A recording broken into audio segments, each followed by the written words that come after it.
दोस्तों, कैसे हैं आप लोग। आशा करते हैं कि आप लोग अच्छे होंगे। आज हम लोग ब्लड के जो पार्ट्स हैं आरबीसी, डब्ल्यूबीसी और प्लेटलेट, उसके बारे में विस्तृत रूप से पढ़ेंगे।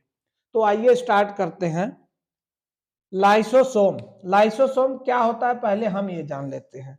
लाइसोसोम को ही हम आत्महत्या की थैली कहते हैं। आत्महत्या की थैली वर्ड क्यों यूज हुआ है कि लाइसोसोम जो है अंतः उत्सर्जन का काम करता है।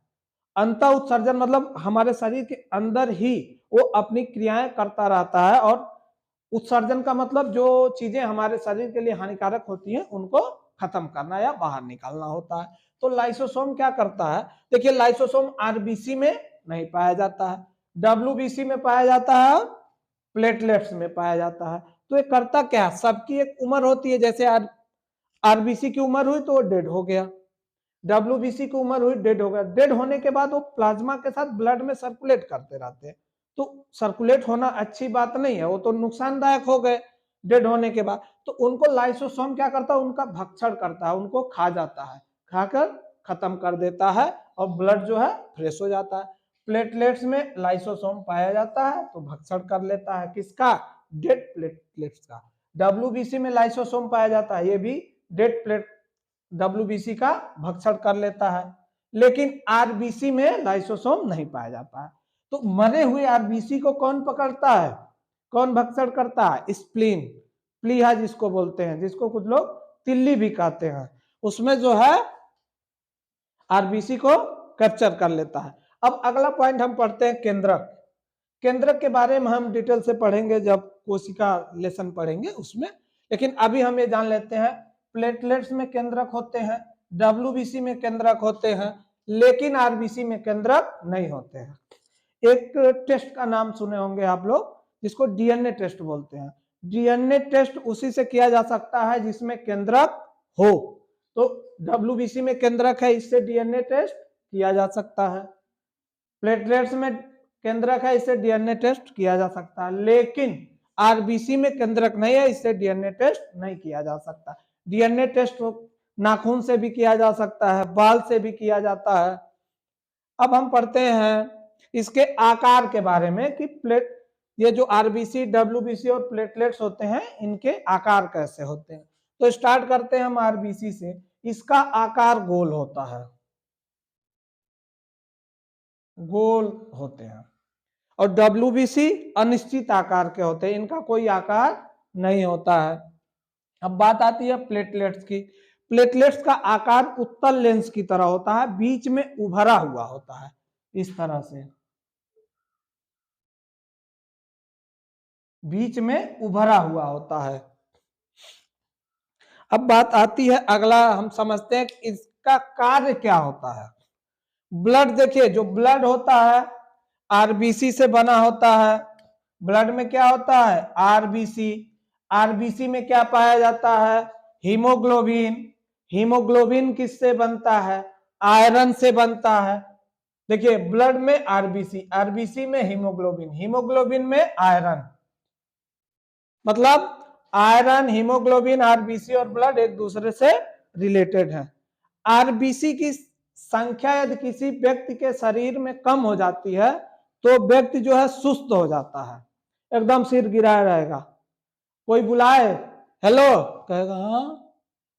अभी आप देखे होंगे छोटे बच्चे एकदम एक्टिव रहते हैं, कूदते रहते हैं, एकदम चलते फिरते रहते हैं, दौड़ते रहते हैं छोटे बच्चे। उनमें आरबीसी की संख्या एकदम मेंटेन होती है, इसलिए छोटे बच्चे एक्टिव रहते हैं। आरबीसी की कमी हो जाएगी तो समझ लीजिए कि हमेशा चेहरा गिरा रहेगा, जिस कहते हैं ना कि भौंआए हैं, दिन भर भौंआए रहेंगे एकदम। कोई बुलाए तो फिर कहेंगे हाँ क्या, उनको लगेगा कि कितनी देर से वो रिस्पॉन्ड करते हैं। अब आती है हम डब्ल्यूबीसी की। डब्ल्यूबीसी क्या करता है, डब्ल्यूबीसी का काम है रोगों से रक्षा करना। क्या है, रोगों से रक्षा करना। ये हमारे शरीर को बाहरी रोगों से बचाता है, बाहरी जो रोग होते हैं उनसे लड़ता है, फाइट करता है। प्लेटलेट्स क्या करते हैं, प्लेटलेट्स हमारे शरीर को एकदम पावर देते हैं, पावर देते हैं कोई काम करने के लिए। आदमी इससे क्या होगा, एक्टिव रहेगा और इससे कार्य करेगा। प्लेटलेट्स की कमी हो जाएगी तो हमेशा थके रहेंगे, लगेगा कि उनके शरीर में जान ही नहीं है। तो अब एक ठीक है, अब इसके बारे में सबकी किसकी कमी से क्या दिक्कत होगा अब हम उसके बारे में पढ़ते हैं। आरबीसी में देखिए, यदि आरबीसी में कमी हो गई किसकी, हीमोग्लोबिन की या फिर आयरन की, तो किस इनकी कमी से कौन सी रोग होती है, एनीमिया, एनीमिया, एनीमिया नामक रोग हो जाता है। अब आते हैं डब्ल्यूबीसी। अब डब्ल्यूबीसी भी देखिए 1 2 3 4 5 6 ऐसे 6-7 प्रकार के होते हैं और सबके अलग अलग काम है। देखिए इनके प्रकार है, पहला है एंटीबॉडी होता है। एंटीबॉडी का काम क्या होता है, रक्षा करता है। बॉर्डर सिक्योरिटी फोर्स का नाम सुने हैं ना, हमारे देश की रक्षा करते हैं सीमाओं पे, तो उसी तरह एंटीबॉडी हमारे शरीर के लिए बीएसएफ का काम करता है। ये क्या करता है, जब देखता है कि कोई हमारे ऊपर अटैक करता है तो उनसे लड़ने की भरपूर तैयारी बनाकर लड़ता है।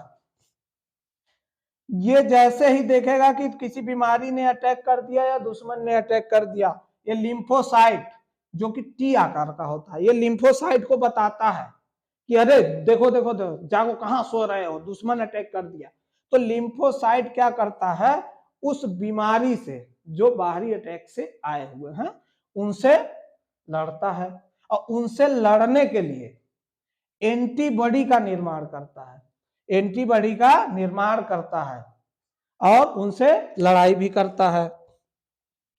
मोनोसाइट क्या करता है, इनकी लड़ाई के बाद, इनकी लड़ाई ये क्या करते हैं, बाहर से आए हुए जो खराबियां रहेंगी जिनको लिम्फोसाइट ने मार दिया, उसको क्या करते हैं मोनोसाइट, मोनोसाइट उसको खा जाता है, मतलब उसका भक्षण कर लेता है। मान लीजिए वो बाहर से आए मर गए तो ब्लड में दिक्कत करेंगे ना, तो मोनोसाइट उनका क्या करता है, भक्षण करता है, मोनोसाइट उनका भक्षण कर लेता है। अब आता है बैसोफिल। बैसोफिल क्या करता है, एक वर्ड आप लोग सुने होंगे हिपैरिन, हिपैरिन नामक यौगिक का निर्माण करता है बैसोफिल। हिपैरिन नामक यौगिक के कारण ही हमारा ब्लड हमारी नसों में जमता नहीं है। हिपैरिन नामक यौगिक के कारण हमारा ब्लड नसों में जमता नहीं है। उसके बाद एसिनोफिल। एसिनोफिल क्या करता है, कभी कभी शरीर में हमारे एलर्जी हो जाती है, एलर्जी से लड़ने के लिए एसिनोफिल जो है एलर्जी से लड़ता है। अब एक बीमारी का नाम आप और सुने होंगे, HIV एड्स। भगवान करे किसी का ना हो, ये ऐसा बीमारी है कि ससुरा हो जाएगा भी तो आप किसी को बता नहीं सकते, ये ऐसी बीमारी है, भगवान करे किसी को ना हो। इस एड्स बीमारी में, एड्स का फुल फॉर्म होता है एक्वायर्ड इम्यूनो डिफिशियंसी सिंड्रोम। इस बीमारी में, एड्स बीमारी में ये क्या करता है, सीधे लिम्फोसाइट को ही खा जाता है। ये जैसे अटैक करता है लिम्फोसाइट को खा जाएगा, और जब लिम्फोसाइट को ही खा जाएगा, जो कि हमारे शरीर में यही बीमारियों से लड़ता था, तो लिम्फोसाइट को ही खा लेगा, तो एंटीबॉडी का भी निर्माण नहीं होगा, और जो बीमारी हमारे शरीर में प्रवेश कर गई वो बीमारी रहेगी ही रहेगी, वो खत्म नहीं होता है। तो एड्स बीमारी में किसी भी मरीज को यदि एड्स से ग्रसित है तो उसको जो भी बीमारी हो जाएगी फिर वो ठीक नहीं होना है। क्यों? क्योंकि लिम्फोसाइट को, एड्स बीमारी जैसे उसके वायरस HIV वायरस है, इसको खा गए लिम्फोसाइट को, जब लिम्फोसाइट को खा गए तो लड़ेगा कहां से, खुद मर गया, तो बीमारी से लड़ नहीं पाएगा। तो जो भी बीमारी हो जाएगी वो बीमारी आपके शरीर में मौजूद रहेगी, फिर ठीक नहीं होगी। एड्स टेस्ट जो है एलिसा नामक टेस्ट से इसका पता लगाया जाता है, एलिसा, एलिसा नामक टेस्ट से इसका पता लगाया जाता है। और इसकी कमी, यदि WBC की कमी हो जाती है या अधिकता हो जाती है तो ल्यूकोमिया नामक बीमारी हो जाती है। क्या? ल्यूकोमिया नामक बीमारी, जिसको ब्लड कैंसर कहते हैं, कैंसर भी कहते हैं, उसको ब्लड कैंसर कहेंगे, क्योंकि ब्लड में बीमारी हो रही तो इसको ब्लड कैंसर कहते हैं। इसको क्या कहते हैं, साइंटिफिक नाम क्या है, ल्यूकोमिया।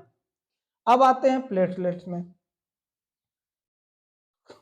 ये प्लेटलेट्स जो है सिर्फ स्तनपायी में पाया जाता है, मैमल्स जिसको बोलते हैं अंग्रेजी में मैमल्स, उसमें पाया जाता है। इसका काम क्या होता है, जब कभी हाथ कट जाता है तो खून बहने लगता है, तो प्लेटलेट्स वहां पे रक्त का थक्का बनाने में मदद करते हैं। प्लेटलेट्स के कारण ही वहां रक्त का थक्का बन जाता है और ब्लड बहना बंद हो जाता है। एक बीमारी डेंगू नामक बीमारी सुने होंगे। डेंगू नामक बीमारी जब किसी व्यक्ति को हो जाती है तो उसके शरीर में प्लेटलेट्स घट जाते हैं, बहुत ही कम हो जाते हैं। तो रक्त में जब प्लेटलेट्स कम हो जाएंगे तो क्या होगा, आप में पावर नहीं रहेगा, आप एकदम सुस्त हो जाएंगे, कोई काम ही नहीं कर पाएंगे। तो प्लेटलेट्स मेंटेन करने के लिए सबसे बेस्ट तरीका क्या है, प्लेटलेट बेस कर अच्छा मेंटेन रखने के लिए डेंगू की बीमारी जिसको हो जाती है तो उसको बकरी का दूध पीने का सलाह दिया जाता है। क्यों, क्योंकि बकरी का दूध पीने से प्लेटलेट जल्दी से मेंटेन हो जाते हैं। कितना प्लेटलेट होना चाहिए, 2 लाख प्लेटलेट्स आपके ब्लड में होना चाहिए। तो सब मैं सभी छात्रों से ये कहना चाहूंगा कि पढ़ने से पहले अपने शरीर को मेंटेन रखिए। आप लोगों में भी यदि ऐसी कोई दिक्कत है, सुस्त रहते हैं या कोई बीमारी हो जाती है, खांसी हो जा रही, ठीक ही नहीं हो रही है, कोई भी बीमारी हो जा रही है, ठीक नहीं हो रही है, तो अपना WBC जरूर चेक करवा लें। प्लेटलेट्स आपको लग रहा है कि आप एकदम थके हुए हैं, कुछ कर ही नहीं पाएंगे, तो आप अपना प्लेटलेट्स चेक करवा लीजिए, कहीं कमी तो नहीं है। जब शरीर सही रहेगा तभी पढ़ाई अच्छे से होगी। एक कहावत है, आप ड्राइवर कितना भी अच्छा, आपके मन में है पढ़े पढ़े, लेकिन जब किताब खोलेंगे तो नींद आने लगेगी, तो फिर क्या फायदा। गाड़ी अच्छी हो, ड्राइवर अच्छे हो, आप सोच रहे हैं कि हम पढ़ेंगे, जैसे एक उदाहरण हम ले लेते हैं कि कोई ड्राइवर हम खूब अच्छा ले ले कि बहुत अच्छा ड्राइवर है, और गाड़ी चलने ही लायक ना हो, स्टार्टर ना हो, तो ड्राइवर गाड़ी कैसे चलाएगा। तो सबसे पहले यदि किसी भी स्टूडेंट में अगर इस तरह का लक्षण है कि किताब खोलते ही नींद आ जाती है, तो मेरा सलाह है कृपया आप लोग अपने ये टेस्ट कराकर चेक कर लें कि WBC, प्लेटलेट्स और RBC प्रॉपर संख्या में है कि नहीं है। तो आज का क्लास कैसा लगा मित्रों जरूर बताइएगा। धन्यवाद।